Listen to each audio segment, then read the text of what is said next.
Good evening, guys. It is 12:16, 2nd July, 2026. I'm in my bedroom without air conditioning in Berat. I got into town on the 1st around 1 p.m. I had major heat exhaustion, so I went shopping and then basically crashed. But my bedroom was too hot without the air conditioner. The temperature now is around 74 degrees Fahrenheit, about 23 degrees Celsius. So it looks like I'm probably going to be sleeping on the couch tonight because the temperature in the bedroom is like around 80-ish degrees Fahrenheit. I'm gonna go and show you where the mosque is because the adhan is going to be starting in about 4 minutes and it's very, very loud, as you'll see. I figured I'd go and show you my Airbnb. This is the living room, front door, bedroom, the bathroom with a bidet. I don't have any oven, microwave, or stove. I ate a sandwich earlier. And let me show you what I bought at the grocery store. I've converted the prices for you in dollars.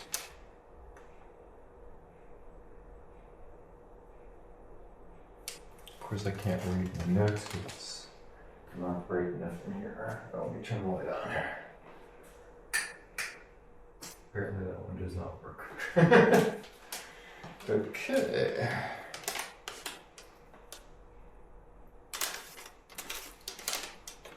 So I bought a big water, Teppoline. Teppoline is where I went with Marco in Jericaster, and I drank from the natural spring. I added some lemon water to it.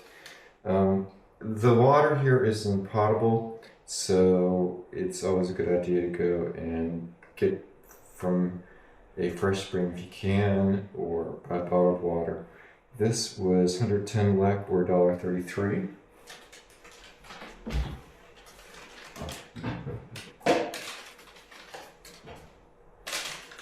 I also bought a 1.5 liter of Coke Zero.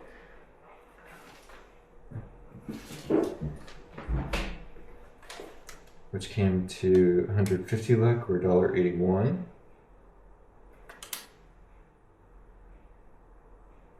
I bought a Riesling.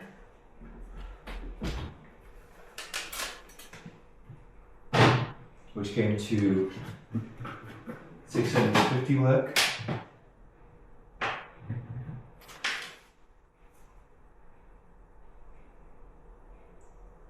Or $6.65.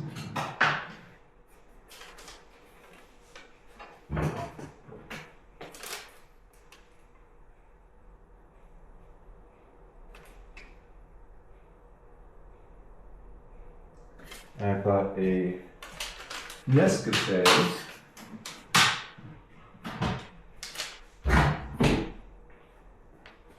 Large one. That I'll use in my electric kettle. I do have an electric kettle. That came to 1,100 lek or $13.31. With climate change and the crop problems with coffee recently, the price of coffee, if you drink coffee, you know, has went up significantly recently. I bought some sugar.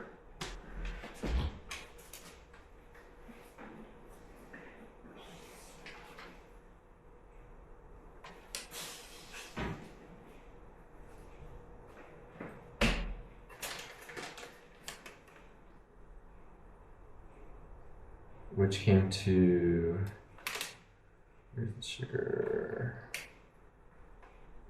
70 lek or 85 cents. I bought a couple of different cheeses.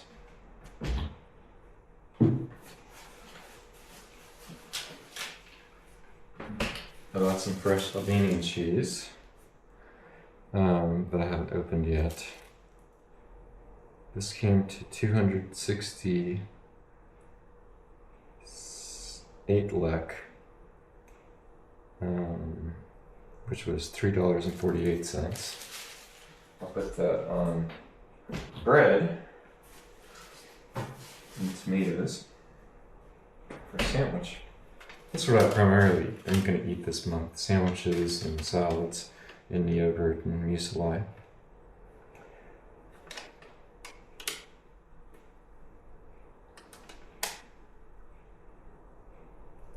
I bought some milk.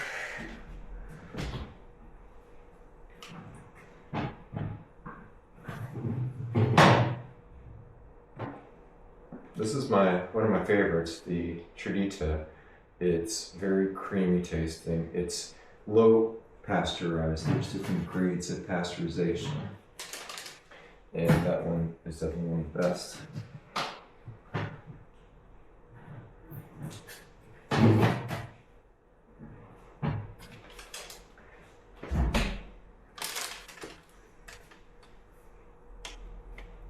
Where's the milk?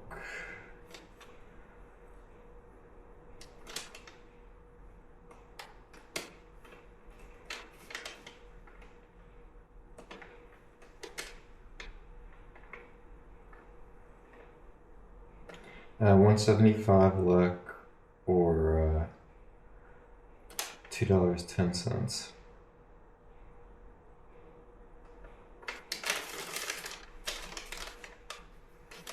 I also bought some salami. I try to eat vegetarian when I can for animal rights and also for lowering my carbon footprint, but I do buy and eat meat occasionally. So I bought some salami and I bought some turkey slices. Also because I'm exercising again, so I want to go and make sure I get some protein. The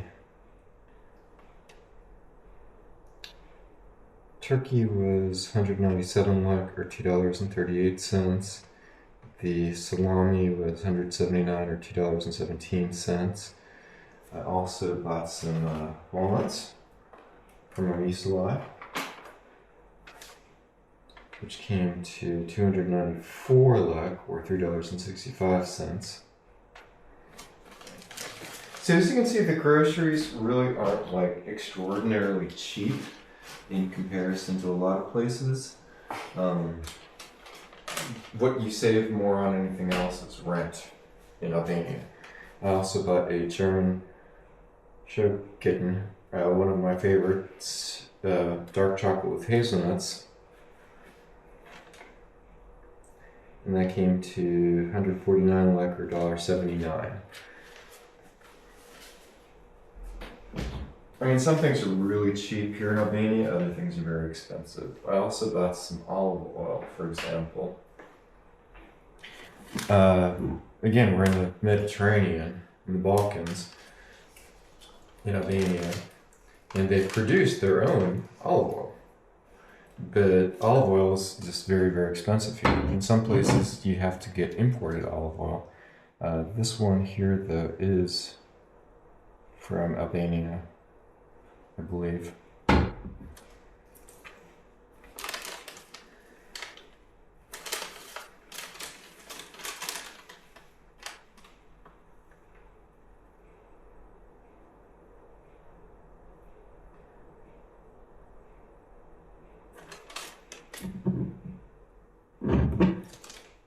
And it was pretty expensive. 520 lek, or $6.29.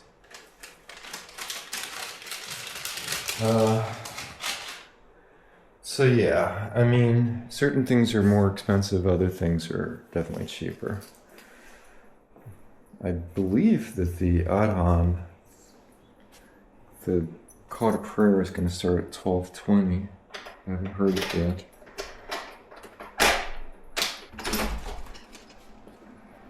So let's walk over to the mosque, so I can show you where that is in comparison to where I am.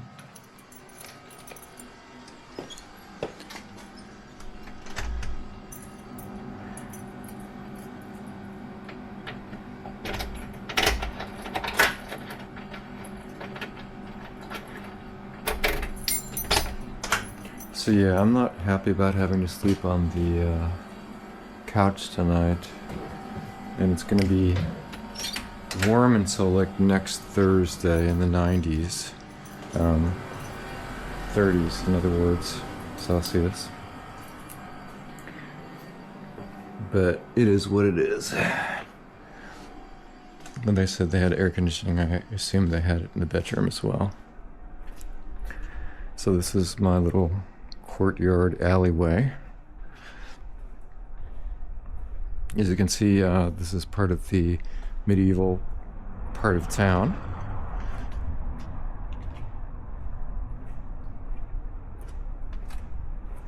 And there are ruins right next to me.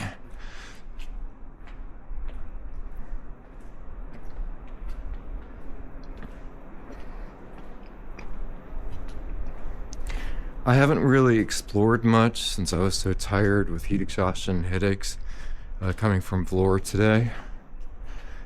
So I believe this is the gate of the Pasha here.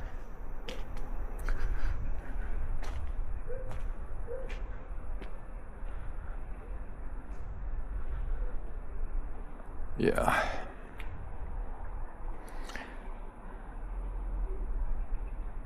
So this is 18th century.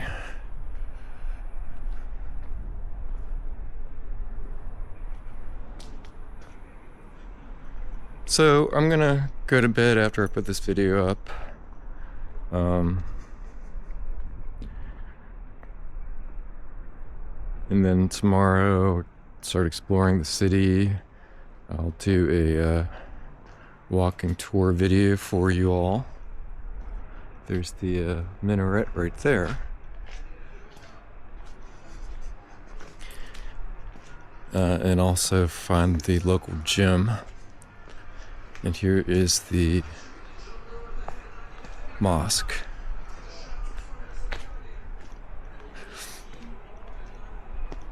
So as you can see, it's like right next door to me.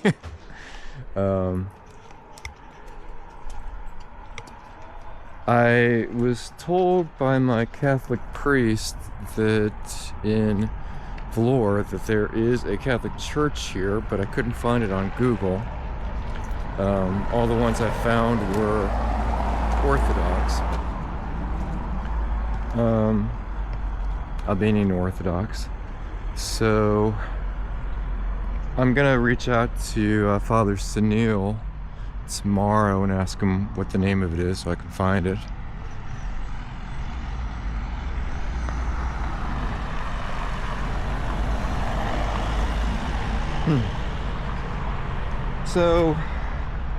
So far, I mean, I didn't have any problems getting here from Vlor. That was nice.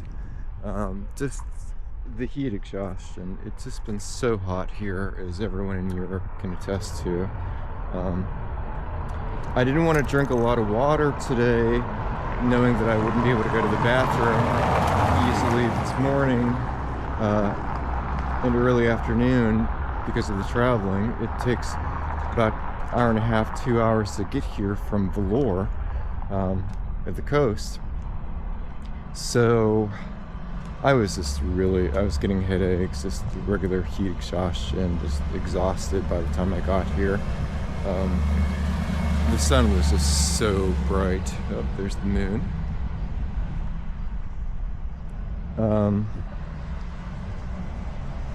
This weather, exacerbated by climate change, as I've talked about in my recent video, I'll go and put the link above. I mean, it's just getting worse. And with President Trump basically nullifying as much of the EPA and climate change mitigation as he can, while at the same time making over $2 billion just on things like cryptocurrency last year.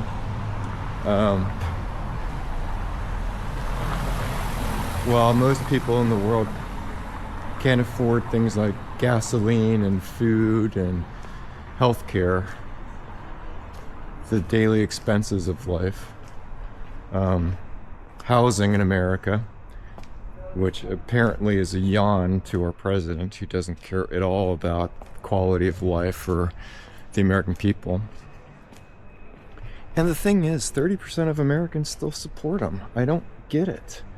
The man can do no wrong. Why would you vote for somebody in office that you don't like? I heard so many people, family and friends, say, oh, I don't like the man, but I like his policies.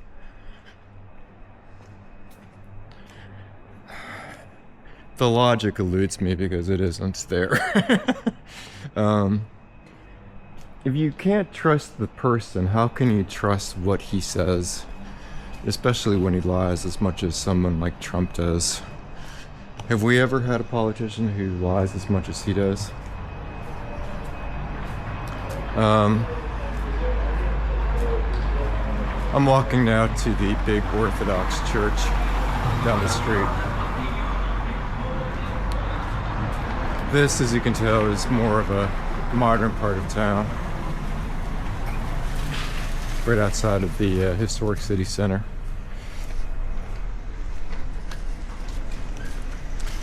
And the fact that he just went and incorporated one of his businesses the day before he took his second term in office really makes you question things. And his whole board of peace.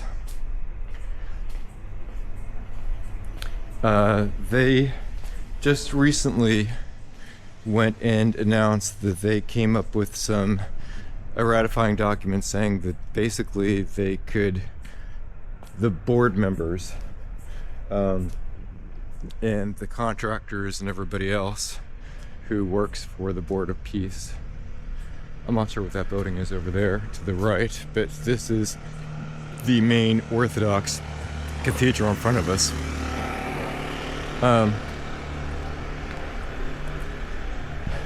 Can't be prosecuted for their actions that they do for the Board of Peace, including basically taking over Gaza and turning it, like Jared Kushner says, into a resort. I don't know what that means for the people of Gaza, but it can't be any good. And I don't know if that means that they could just take people's property. And it got me thinking. Eddie Rama, the Prime Minister here in Albania, is a member of the Board of Peace. He was invited by Trump specifically, Donald Trump. And he is the one who approved the Jared Kushner, Ivanka Trump development at Zvernik and Sazan Island, part of the Narta Lagoon and the wildlife reserve.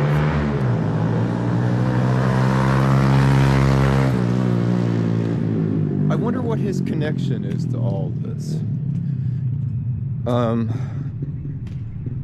not making any claims because I don't have any to make, but it's just interesting, the relationship between Rama and Trump.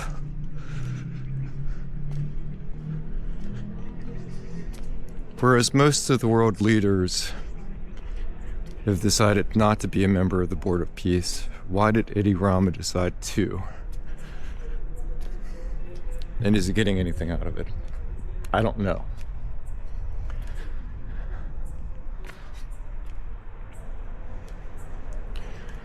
But I mean, as people's lives are getting worse, as the economies and prices are going up, as climate change is wreaking havoc on literally billions of people,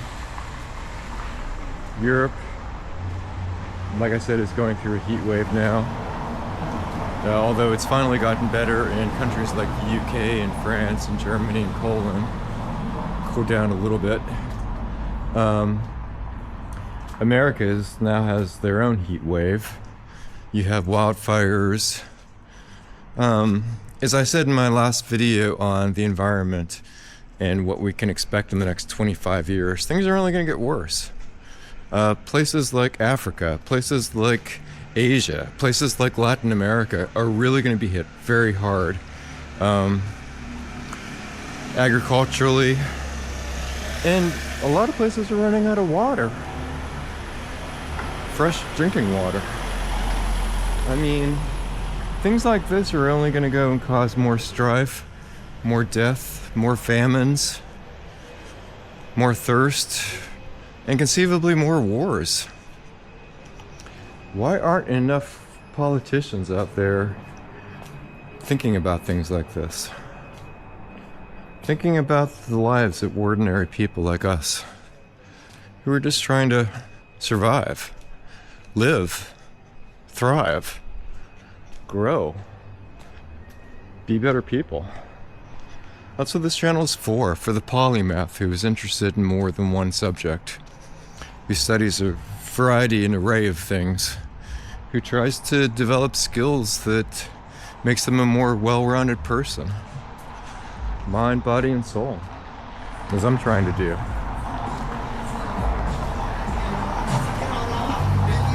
I couldn't stay in America because I wasn't able to be the person I wanted to be there.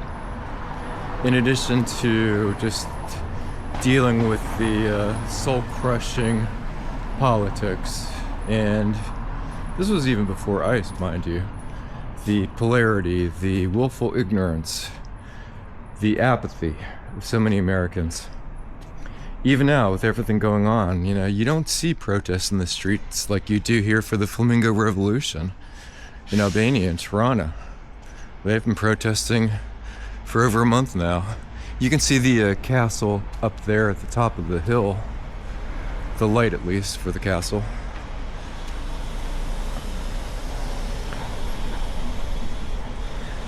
People believe that, I guess that they can't make a difference, that in a lot of places they're just resigned to accept whatever happens to them. And with that kind of attitude, it's a self-fulfilling prophecy. Whereas here in Albania, hundreds of thousands of people have taken to the streets protesting every day. For a country of a population of around 2 million-ish.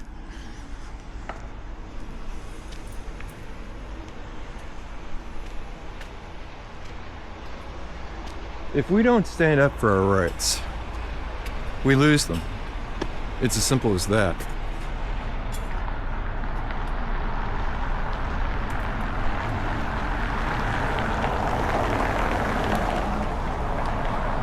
In a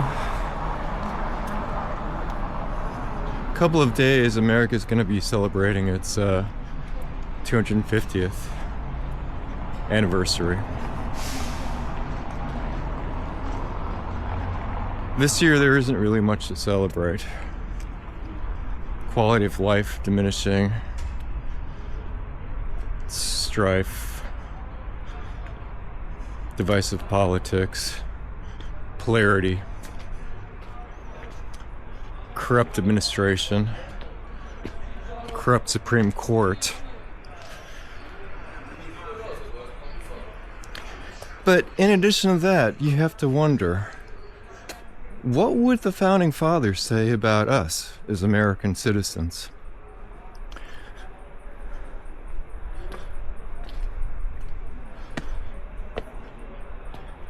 They not only protested, they went to war against Great Britain and Parliament and George III. To protect what they saw as their rights. Indivisible. Self-evident truths.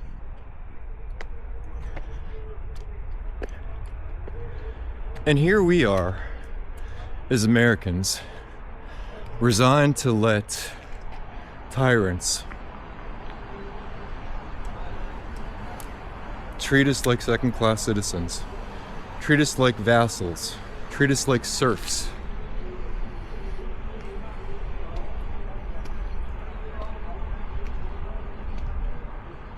The American dream only exists if Americans believe in it. And yes, it's harder for us to reach those aims, those aspirations. But if we're not even willing to stand up for ourselves, is it any wonder that we're losing it? I've wanted to travel my whole life, and here I am, in Berat, Albania. And for the next 3.5 years at least, I'll be traveling the world until I turn 59 and a half and can start taking disbursements from my 401k, like a pension, for those who aren't familiar with the term. And then kind of reassess at that point.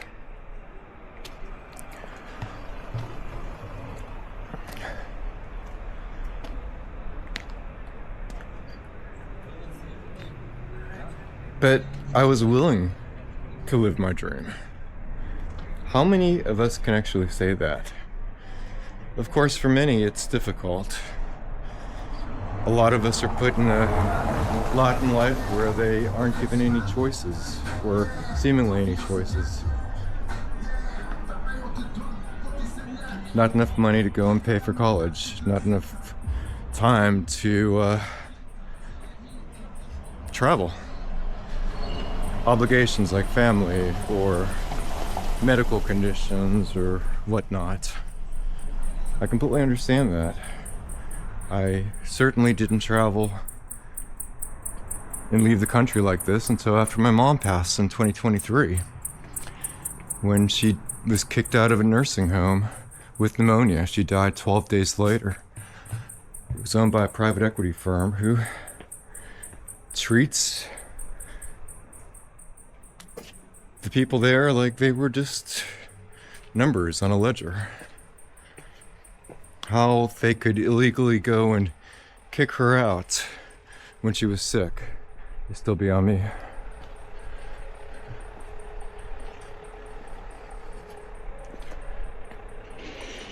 But that's the country we live in. A country that doesn't care about its citizens. The corporations, the government. If we don't stand up for ourselves, who will?